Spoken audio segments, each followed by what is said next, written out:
এদের মাসি হই তাই বাবা মটর কলাই গোল গোল দাঁতে ভাঙে না আর ওই পাড়া শাশুড়িরা বউ মাছে না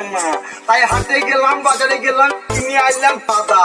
আদা খেয়ে বউ মাছে আমার খালি গাদা গাদা তাই হাটে গেলাম বাজারে গেলাম কিনে আইলাম চিড়ে আর চিড়ে খেয়ে ঠাকুর বই আমার মারছে মাথায় চিড়ে মটর কলাই গোল গোল দাঁতে ভাঙে না ওই পাড়া শাশুড়িরা বউ মাছে না হাটে গেলাম বাজারে গেলাম কিনে আইলাম পাতা আদা খেয়ে বউ মাছে আমার খালি গাদা গাদা